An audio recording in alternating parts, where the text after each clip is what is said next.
Hola, soy Cristina Bastidas, periodista. En esta oportunidad me encuentro con Luis Silva, quien es abogado constitucional y fue consejero constitucional del último proceso acá en Chile del año 2023 para escribir un nuevo proyecto constitucional totalmente distinto al anterior.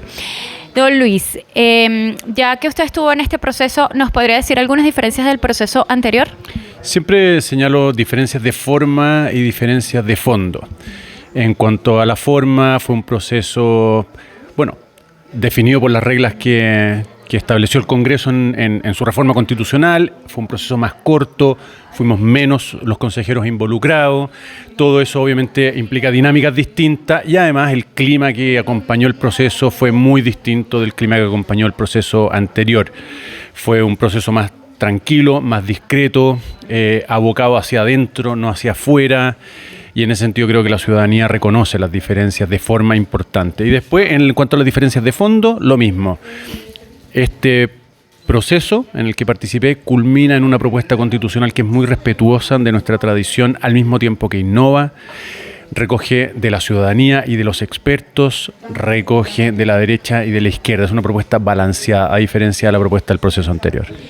Claro, hay una pregunta que siempre se hace, es que si usted, porque hay que decirlo, es del Partido Republicano, si al principio se opusieron, hubo rechazo, ¿por qué participaron en esta oportunidad? Porque hay gente que dice que este proceso no es legítimo, porque si ya se rechazó con más del 62%, esto fue, como se dice en buen chileno, una cocina. ¿Qué significa una cocina? Para todas las personas que no son chilenas, que fue algo concertado a espaldas del pueblo. Creo que es importante distinguir entre lo que es legítimo o ilegítimo y lo que me gusta y no me gusta. A usted puede no gustarle este proceso, puede no haberle gustado el cómo se llegó a este proceso, pero eso no lo hace necesariamente ilegítimo. La legitimidad o ilegitimidad del proceso finalmente tiene que ver con cuáles son las reglas que se construyeron y cuáles son los fundamentos sobre las que se construyeron esas reglas para darle origen al proceso, y desde ese punto de vista todo el proceso y su origen es de acuerdo a la Constitución. Puede no gustarnos, pero es de acuerdo a la Constitución, por lo tanto no hay una ilegitimidad que manche este proceso, es perfectamente legítimo y de hecho creemos que el texto constitucional que se propone a la ciudadanía como producto de este segundo proceso constitucional va a tener toda la potencialidad para cerrar de una vez por todas la discusión que en Chile tanto tiempo nos ha acompañado sobre la legitimidad del texto constitucional. Hay un riesgo, o hay unas personas que comentan que el Partido Comunista, que forma parte también de la coalición de gobierno acá de Gabriel Boric en Chile, podría, si es que llega a ganar la opción por el en contra, porque hay que recordar que ahora la ciudadanía tiene que votar por dos opciones, a favor y en contra. Hay gente que le da susto que si ganan el en contra vayan a un tercer proceso constitucional y lo que sería una asamblea constituyente. Bueno, creo que ese temor está más que justificado. Recordemos que Daniel Jadwe, alcalde de Recoleta y militante del Partido Comunista, lo ha dicho explícitamente. ¿Y usted cree que eso es posible? Usted que es abogado, que eso pueda ocurrir, o definitivamente legalmente se cierra acá. Estoy hablando del tema jurídico, más allá que el político. El tema jurídico está abierto, como lo estuvo abierto para el primer proceso y lo estuvo abierto para el segundo proceso. En ambos casos lo que hubo fue una reforma constitucional que habilitó un proceso para darnos una nueva constitución. Insisto, puede no gustarnos, pero se hizo todo conforme a las reglas constitucionales. Y si hay un tercer proceso, podría adoptar la misma forma y por tanto creo que el temor es justificado. Si no hay nada que impida que si gana la opción en contra el 17 de diciembre, más temprano que tarde se abra un nuevo proceso, porque insisto, Daniel Jadwe lo ha dicho explícitamente, ¿no? Él, en algún programa usted lo puede buscar en YouTube y va a encontrar llamando a votar en contra para iniciar un tercer proceso con una asamblea 100% popular. A eso tendría que sumarle usted las palabras de otros personeros políticos importantes, como la presidenta del Partido Socialista, que dijo durante el gobierno de Gabriel Boric, no va a haber un tercer proceso, pero al gobierno de Gabriel Boric le quedan 2 años, o el presidente del PPD, que dijo que hasta el 2030 no hay un nuevo proceso, pero para el 2030 faltan solo 6 años, ¿no? Claro, pero ¿y entonces qué seguridad le da a la gente que votando ahora esto se va a acabar? Porque entonces pareciera que fuera un proceso sin fin. Es que si votan a favor se va a acabar. Porque si votamos a favor vamos a tener un texto constitucional que reemplace al actual con un origen completamente democrático, que nadie va a poder cuestionar o poner en duda la legitimidad de esta nueva constitución. Y eso evidentemente que le pone un tapón a la discusión constitucional que no se lo va a poner la opción en contra de ganar. O sea que por ese lado habría una cierta tranquilidad. Y por el otro lado, algunas cosas que usted diga que son innovadoras porque a diferencia de la Constitución que está vigente, que dicho sea de paso, el 62% de la gente quiso que se quedara como está, pero bueno, ya estamos en este segundo proceso, ¿qué cosas diría usted que son mejores que la Constitución actual? En un resumen. Creo que lo primero hay que señalar el tema seguridad. En materia de seguridad, el texto de la propuesta ofrece unas capacidades al Estado para luchar contra la delincuencia mucho más robustas que las que ofrece el texto de la Constitución vigente. Por mencionar algunos ejemplos muy particulares sobre la seguridad, se crea la Defensoría de las Víctimas, es decir, un servicio que ayuda a todos que han sido víctimas de un delito para defender sus derechos en juicio. Se crea una fiscalía que puede perseguir el crimen organizado a lo largo de todo Chile, un tribunal con competencia nacional también para poder juzgar esos delitos. Se reconoce el derecho a vivir en un entorno seguro, el derecho fundamental de vivir en un entorno seguro.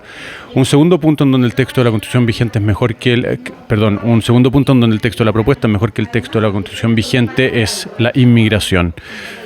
El texto de la Constitución vigente no dice nada acerca de la inmigración, no era un tema cuando esta Constitución se redactó. En cambio, la propuesta constitucional dice explícitamente que quienes ingresen ilegalmente al país o permanezcan ilegalmente en el país deben ser expulsados en el menor tiempo posible. Es decir, se explicita un principio básico del derecho nacional, que es que para entrar al país o quedarse en el país hay que cumplir con las reglas que el país pone. Y el tercer ejemplo para demostrar por qué el texto de la propuesta es mejor que el texto vigente tiene que ver con el sistema político. Se propone una reducción del número de diputados, que hoy día son 155, para que sean 138. A eso se le añaden una serie de disposiciones que convergen todas hacia un único fin, que es disminuir el número de partidos políticos representados en el Congreso. Hoy fluctúan entre 19 y 22, depende de cuándo se lo mire, con el beneficio para toda la ciudadanía de que las leyes debieran tramitarse más ágilmente y con resultados que sintonicen mejor con las personas, porque vamos a tener menos partidos y por lo tanto los acuerdos debieran ser más fáciles. Entonces, según esta nueva propuesta de Constitución, ¿existiría la posibilidad que hayan partidos en Chile que desaparezcan? De hecho, va a producirse un reajuste de los partidos políticos. Yo se lo he escuchado a la presidenta de Evópoli, que lidera un partido que está por bajo el umbral que fija la Constitución para que los representantes entren al Congreso, que es del 5%. El Frente Amplio, los partidos del Frente Amplio saben también perfectamente que si esto entra en vigencia, si la nueva Constitución entra en vigencia, van a tener que reorganizarse porque son partidos que normalmente no cumplen con ese estándar del 5%. Así que sí, va a haber una reorganización de los partidos. Si eso significa que desaparezcan o no, es una cuestión más difícil de decir, pero que los que van a estar representados en el Congreso van a ser menos, sin duda. Y con respecto a la paridad entre hombres y mujeres, ¿qué diferencia se mantiene? Y la salud y la educación va a continuar siendo igual que la Constitución anterior, es decir, que la salud no va a ser gratuita para todos, sino que van a tener estos dos sistemas, público y privado, y la educación de la misma manera. Sí, en cuanto a la... Perdona, me preguntaste. La paridad primeramente, sí, la paridad entre hombres y mujeres. Sí, quedó consagrada una paridad de salida, que se llama, que es esta paridad que corrige los resultados electorales para alcanzar una proporción entre el número de hombres y de mujeres representadas en el Congreso, pero es una paridad de salida transitoria, es decir, se aplicará esta regla por 2 elecciones, después de eso desaparece y volvemos a lo que tenemos hoy día, que es que los que obtienen más votos salen, con las reglas de los pactos y todo lo demás. Eso es lo que hay respecto de la paridad de salida. Y en cuanto a la salud, seguridad social y educación, 3 típicos derechos sociales, vale señalar el patrón que es común a los 3, que es que por una parte se establece el deber del Estado de garantizar estos derechos, la seguridad social, la salud o la educación.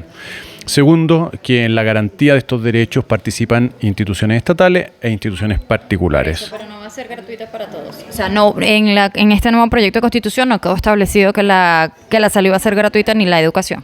Depende el ciclo, pero debe asegurarse la educación y si alguien no puede pagar, tendrá que acceder a ella gratuitamente, como es en la Constitución actual de hecho. En ese sentido no hay ninguna diferencia con la Constitución vigente. Y se consagra el derecho preferente de los padres, que es ya está consagrado en la Constitución vigente, pero en el texto de la propuesta es mucho más robusto ese reconocimiento a los padres.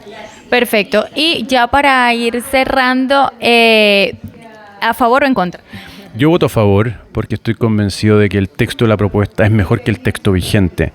Por lo tanto, votando a favor no solo nos damos la oportunidad de cerrar de una vez por todas el ciclo de discusión constitucional que se abrió con el estallido social en octubre del 2019, sino también lo hacemos dándonos un mejor texto. Es decir, no solo superamos el impasse constitucional, sino que lo hacemos con un texto que se hace cargo de estas crisis en las que estamos hoy día, de seguridad, de inmigración ilegal, de estancamiento económico, de fragmentación política, con un texto que se hace cargo de esas necesidades con las disposiciones para poderlas superar.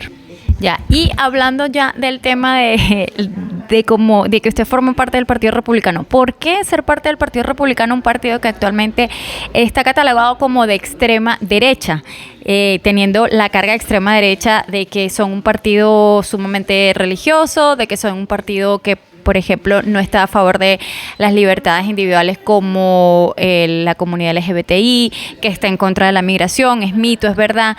¿Qué podría decirnos ante eso? Yo no me hago cargo de las etiquetas que le ponen al Partido Republicano, siempre subrayo que es un partido que defiende el sentido común. Y esa es nuestra convicción, de que las ideas que defendemos son las del sentido común, y creo que la votación del 7 de mayo de este año da cuenta de eso precisamente. Perfecto. ¿Y su opinión particular, personal, con respecto a las noticias de contingencia que están ocurriendo, que en cierto modo se está criminalizando la migración? ¿Cómo ve usted la migración en general? La migración obviamente la veo como una oportunidad, aparte de que es un fenómeno que remite a causas tremendas, pero es la inmigración ilegal el problema. Es decir, O sea, usted no criminaliza toda la migración en sí, porque pareciera que se está generando una matriz de opinión, que es lo que le preocupa a muchos ciudadanos que son migrantes con todos sus papeles en regla, trabajando honestamente, que les da miedo esta situación en la que se está, de que pudieran a todos meterlos en un saco, como por decirlo así. Eso hay que tener mucho cuidado, y de hecho una de las variables que el Estado, el gobierno debe tener en cuenta es precisamente, a la hora de regular la inmigración, es precisamente evitar que se produzca ese fenómeno en donde pagan justos por pecadores. La inmigración yo creo que ofrece múltiples oportunidades. Este país ha tenido olas migratorias que han sido tremendamente beneficiosas, y de hecho creo que una etapa de esta ola actual también lo fue. El problema es que hay un momento en que se romantiza la inmigración, se relajan todas las formas de control legal de la inmigración, y eso genera un desajuste social importante cuyas consecuencias estamos sufriendo hoy día. Y obviamente que para retomar el control hay que aplicar medidas un poco más exigentes, pero en esto hay que ser muy tajantes a la hora de distinguir entre la inmigración como fenómeno generalizado y la inmigración ilegal, que es el verdadero problema del Estado hoy día. Perfecto. Y ya ahorita sí la última pregunta, la última, no te preocupes. Ya como ustedes ya no son consejeros constitucionales, ¿en cuánto tiempo más podría usted, por ejemplo, lo podríamos ver postulando para algún cargo público nuevamente? Para eso habría que esperar a la elección municipal o de gobernadores del 2028. Sería la primera oportunidad que los consejeros vamos a tener para podernos volver a presentar un cargo de elección popular. Y después vendría la elección parlamentaria y presidencial del 2029. ¿Lo veremos? Así que a mí me interesa, por lo menos, pero Dios sabrá. Pero me gustaría, sí.